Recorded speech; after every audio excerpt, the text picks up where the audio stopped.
ನಮಸ್ಕಾರ ರೈತ ಬಾಂಧವ್ರೆ. ಕೃಷಿ ಅಂತ ಅಂದರೆ ಕೇವಲ ದೊಡ್ಡವ್ರಿಗೆ ಮಾತ್ರ ಇದ್ರ ಬಗ್ಗೆ ಅರಿವಿರಬೇಕು, ಹಿರಿಯರು ಮಾತ್ರ ಇದ್ರ ಬಗ್ಗೆ ಅರಿವನ್ನು ಇಟ್ಕೊಂಡಿರಬೇಕು ಅಂತ ಅಲ್ಲ. ಕಿರಿಯರಿಗೂ ಕೂಡ ಈಗಿನ ಜನ್ರೇಷನ್ ಕೂಡ ಈಗಿನ ಮಕ್ಕಳು ಕೂಡ ಅದ್ರ ಬಗ್ಗೆ ತಿಳಿದುಕೊಳ್ಬೇಕಾಗುತ್ತೆ.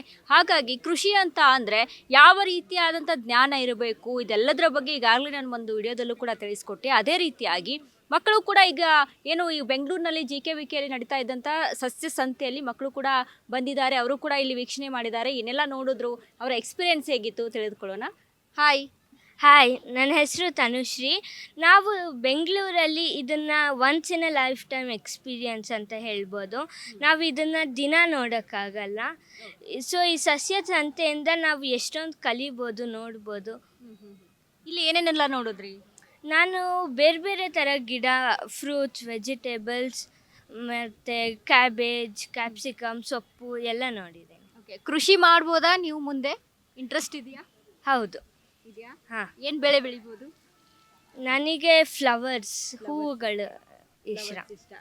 ಹಾಯ್, ನಿಮ್ಮ ಹೆಸರು? ನನ್ನ ಹೆಸರು ಆರ್ನಾ. ಆರ್ನಾ. ಏನು ನೋಡಿದ್ರಿ ಇಲ್ಲೆಲ್ಲ? ನಾನು ಕಾಲಿಫ್ಲವರು ಮತ್ತು ಸೊಪ್ಪು ಎಲ್ಲ ನೋಡಿದೆ. ಕಾಲಿಫ್ಲವರ್. ಅದನ್ನ ಕಾಲಿಫ್ಲವರ್ ನೀವು ಮನೇಲಿ ತಿಂತೀರಾ ಅಲ್ವಾ? ಇಲ್ಲಿ ಹೇಗೆ ಬೆಳಿತಾರೆ ಅಂತ ತಿಳ್ಕೊಂಡ್ರಾ? ಏನು ಅನ್ನಿಸ್ತು ನಿಮಗೆ? ನಂಗೆ ಭಾಳ ಖುಷಿ ಆಯಿತು. ಈಗ ಈ ಸಸ್ಯ ಸಂತೆ ಅಂತ ಅಂದರೆ ಇಲ್ಲಿ ವೆರೈಟಿ ಆಫ್ ಟ್ರೀಸ್ ಎಲ್ಲ ಇದಾವೆ. ಅದೆಲ್ಲ ನೋಡಿ ಏನು ಅನ್ನಿಸ್ತು? ಅಂದರೆ ಯಾವ್ಯಾವ ಬೆಳೆಯನ್ನ ನೋಡಿದ್ರಿ? ನಾನು ಫ್ಲವರ್ಸು ನೋಡಿದೆ. ಆಮೇಲೆ ನಮ್ಮ ಅಪ್ಪ ಹೇಳಿದ್ರು ಭಾಳ ಟ್ರೀಸ್ ಇದ್ದಾವೆ, ಚೆನ್ನಾಗಿರ್ತವೆ, ಎಕ್ಸ್ಪ್ಲೋರ್ ಮಾಡ್ಕೊಂಡು ಬಾ ಅಂತ ಹೇಳಿದ್ರು. ಆಮೇಲೆ ನಾನು ಮೇಥಿ ಸೀಡ್ಸು ನೋಡ್ಕೊಂಡು ಬಂದೆ. ಓಕೆ, ಖುಷಿ ಆಯ್ತಾ? ಹೌದು, ಖುಷಿ ಆಯಿತು. Thank you. ಎಸ್, ನೋಡಿದ್ರಲ್ಲ ವೀಕ್ಷಕರು. ಈಗ ಅದೇ ರೀತಿಯಾಗಿ ಇಲ್ಲಿ ಮತ್ತವ್ರನ್ನ ನಾವು ಮಾತಾಡ್ಸ್ತಾ ಹೋಗ್ತೀವಿ. ಮೇಡಮ್ ನಮಸ್ತೆ. ನಮಸ್ತೆ ಮೇಡಮ್, ಸಸ್ಯ ಸಂತೆ ಅಂತ ಅಂದರೆ ತುಂಬ ವರ್ಷಗಳಿಂದ ಕೂಡ ಮಾಡ್ಕೊಂಡು ಬರ್ತಾ ಇರ್ತಾರೆ. ಇಲ್ಲಿ ನಾವು ಸಿಟಿ ಲೈಫಲ್ಲಿ ಅಂತ ನೋಡಿದಾಗ ಸಿಟಿ ಜನ ಹೆಚ್ಚಾಗಿ ಗಾರ್ಡನಿಂಗ್ಗೆ ಅಂತ ಇಲ್ಲಿ ರೆಫರ್ ಮಾಡೋಕೆ ಬರ್ತಾರೆ. ಇನ್ನು ಅದ್ರ ಜೊತೆಗೆ ಟೆರೆಸ್ ಮೇಲೆ ಒಂದಿಷ್ಟು ತರಕಾರಿ ಬೆಳೆದ್ರೆ ಆಯ್ತಪ್ಪ ಅಂತೆಲ್ಲ ಈ ರೀತಿಯಾಗೆಲ್ಲ ಥಿಂಕ್ ಮಾಡ್ಕೊಂಡು ಬರ್ತಾರೆ. ಸೊ ಇಲ್ಲಿ ಏನೇನೆಲ್ಲ ಎಕ್ಸ್ಪೀರಿಯನ್ಸ್ ಮಾಡಿದ್ರಿ ಮೇಡಮ್? ಹೆಂಗೆ ಅನ್ನಿಸ್ತು? ಇಲ್ಲಿ ಅವರಿಗೆ ಡಿಫ್ರೆಂಟ್ ಯಾವುದು ಮನೆ ಒಳಗೆ ಬೆಳಿಬೋದು, ಯಾವುದು ಆಚೆ ಬೆಳಿಬೋದು, ಇದನ್ನೆಲ್ಲ ಎಕ್ಸ್ಪ್ಲೇನ್ ಮಾಡೋಕ್ಕೆ ಅಂತಲೇ ಸೈಂಟಿಸ್ಟ್ ಜೊತೆಯಲ್ಲಿ ಒಂದು ನರ್ಸರಿ ಅಂತಂದರೆ ನಮಗೆ ಈ ಸಸ್ಯ ಸಂತೆ. ಗಿಡನ ಪರ್ಚೇಸ್ ಮಾಡ್ತಿದ್ದೀವಿ ಅಂತಂದರೆ ವಿತ್ ದಿ ರೆಫರೆನ್ಸ್ ಆಮೇಲೆ ಗೈಡೆನ್ಸು ನಾವು ಆ ಗಿಡನ ಪರ್ಚೇಸ್ ಮಾಡ್ಕೋಬೋದು. ಯಾಕೆ ಅಂತಂದರೆ ಈ ಒಂದು ಜಾಗದಲ್ಲಿ ಮಾತ್ರನೇ ವಿತ್ ಸೈಂಟಿಸ್ಟು ಇದು ಎಲ್ಲ ಅವೈಲಬಲ್ ಇರೋದು.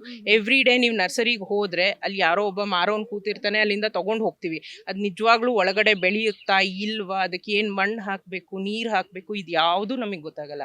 ಬಟ್ ಈ ಒಂದು ಪ್ಲ್ಯಾಟ್ಫಾರ್ಮು ನಮಗೆ ಈ ಎಲ್ಲ ವಿವರಣೆಯನ್ನು ಕೊಡುತ್ತೆ. ಸೊ ಹಾಗಾಗಿ this is a best place. ಇದು 5th year I am attending. It's really nice. ಈಗ ಮತ್ತೊಬ್ರು ಇಲ್ಲಿದ್ದಾರೆ, ಅವ್ರನ್ನ ಕೂಡ ಮಾತನಾಡ್ತಾ ಹೋಗೋಣ. ಮೇಡಮ್ ನಮಸ್ತೆ. ನಮಸ್ತೆ, ನನ್ನ ಹೆಸರು ದೀಪಾ ಅಂತ. ನೀವು ಹೇಳಿದ ಪ್ರಕಾರ ಬೆಂಗಳೂರಲ್ಲಿ ಚಿಕ್ಕ ಜಾಗ ಇರೋದ್ರಿಂದ ಎಲ್ಲರಿಗೂ ಬಾಲ್ಕನಿಯಲ್ಲಿ ನಮಗೆ ಬೆಳೆಸಬೇಕು ಅನ್ನೋ ಮನಸ್ಸು ಬಂದಾಗ ಇಲ್ಲಿ ತುಂಬ ನಮಗೆ varieties of seeds are available. ಅದನ್ನು ನಾವು ಚಿಕ್ಕ ಜಾಗದಲ್ಲೇ ನಾವು ಬೆಳೆಸ್ಬೋದು. ಅದನ್ನು ಬೆಳೆಸೋದು ನಾವು ಅವ್ರು ಹೇಳೋ ಪ್ರಕಾರ ನರ್ಸರಿಗೆ ಹೋದಾಗ ಜಸ್ಟ್ ನಮಗೆ ಸೀಡ್ಸ್ ಕೊಡ್ತಾರೆ. ಇಲ್ಲಿ ನಮಗೆ ಗೈಡೆನ್ಸ್ ಕೊಡ್ತಾ ಇದ್ದಾರೆ, ಅದನ್ನು ಹೇಗೆ ಬೆಳೆಸಬೇಕು, ಚಿಕ್ಕ ಜಾಗದಲ್ಲೇ ಪಾಟಲ್ಲೇ ನೀವು ಯಾವ ಥರ ಅದನ್ನು ಬೆಳೆಸಬೇಕು ಅನ್ನೋದನ್ನು ಗೈಡೆನ್ಸ್ ಮುಖಾಂತರ ನಮಗೆ.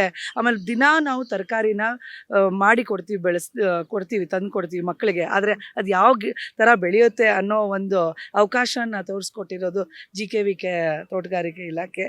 ಮಕ್ಕಳು ತುಂಬ ಖುಷಿಯಾಗಿದ್ದಾರೆ ಅದನ್ನೆಲ್ಲ ನೋಡಿಬಿಟ್ಟು. ಈ ಥರ ಮಾಡ್ತಾ ಇರಲಿ ಅನ್ನೋ ನಮ್ಮ ಆಸೆ. ಈಗ ಇಲ್ಲಿ ಸರ್ ಕೂಡ ಇದ್ದಾರೆ, ಅವ್ರನ್ನೂ ಕೂಡ ಮಾತಾಡ್ಸೋಣ. ಸರ್ ನಮಸ್ತೆ. ನಮಸ್ಕಾರ, ಮಹೇಶ್ ಅಂತ. ಚೆನ್ನಾಗಿದೆ, ಒಳ್ಳೆ ಎಕ್ಸ್ಪೀರಿಯನ್ಸ್. ಮಕ್ಕಳ ಜೊತೆ ಬಂದು ನಾವು ಮಕ್ಕಳಿಗೆ ಫೋಟೋನಲ್ಲಿ, ಟಿವಿನಲ್ಲಿ ತೋರಿಸ್ತೀವಿ, ಇಂಟರ್ನೆಟ್ಟಲ್ಲಿ ಈ ಥರ ಇರುತ್ತೆ, ವೆಜಿಟೇಬಲ್ಸ್ ಆಗಲಿ ಫ್ರೂಟ್ಸ್ ಆಗಲಿ. ಬಟ್ ಅವ್ರಿಗೆ ನಿಜವಾಗ್ಲೂ ಹೇಗಿರುತ್ತೆ, ಹೇಗೆ ಬೆಳೀತಾರೆ ಅದೆಲ್ಲ ನೋಡಿ ಅವ್ರಿಗೂ ಒಂದು ಅನುಭವ, ಒಳ್ಳೆ ಅನುಭವ ಇದು. ದೊಡ್ಡವರು ಕೂಡ, ನನಗೂ ಒಂದು ಏನು ಅಂದರೆ ಇಂಡೋರ್ನಲ್ಲಿ ಕೂಡ ಕೆಲವು ತರಕಾರಿಗಳನ್ನ ಬೆಳೆಯೋದು ನನಗೆ ಗೊತ್ತಿರಲಿಲ್ಲ. ನಾನು ತರಕಾರಿ ಅಂದರೆ ಬರೀ ಹೊರಗಡೆ ಬೆಳೆಯೋದು ಅಂತ ಒಂದು ಇತ್ತು. ಬಟ್ ಇವತ್ತು ಇಂಡೋರ್ ಬಾಲ್ಕನಿನಲ್ಲಿ ಬೆಳೆಯುವಂಥ ತರಕಾರಿಗಳು ಇದೆ. ಅದೆಲ್ಲ ಒಂದು experience, learning experience for adults also. So JKVK thanks, ಒಳ್ಳೆ ಸಸ್ಯದಂತೆ ಎಕ್ಸ್ಪೀರಿಯನ್ಸ್ ನಮಗೆ, ದೊಡ್ಡವರು ಕೂಡ ಮಕ್ಕಳು ಕೂಡ. ಸೊ ಶಾಪಿಂಗ್ ಮಾಲು ಅದು ಇದು ಎಲ್ಲ ಬಿಟ್ಟು ಈ ಥರ ಒಂದು ಪರಿಸರದಲ್ಲಿ ಬರೋದು ತುಂಬ ಚೆನ್ನಾಗಿದೆ. ಥ್ಯಾಂಕ್ ಯು ಸೋ ಮಚ್ ಎಲ್ರಿಗೂ. ನೋಡಿದ್ರಲ್ಲ ವೀಕ್ಷಕರೇ, ಈಗ ಕೃಷಿ ಮೇಳ ಅಂತ ಆಗಿರ್ಬೋದು ಅಥವಾ ಸಸ್ಯ ಸಂತೆ ಅಂತ ಆಗಿರ್ಬೋದು, ಇಲ್ಲೆಲ್ಲ ಯಾಕೆ ವಿಸಿಟ್ ಕೊಡಬೇಕು ಅಂತ ನೋಡಿದ್ರೆ ಹೊಸ ಹೊಸ ಕೃಷಿ ಅನುಭವವನ್ನು ಪಡೆದುಕೊಳ್ತೀರಾ.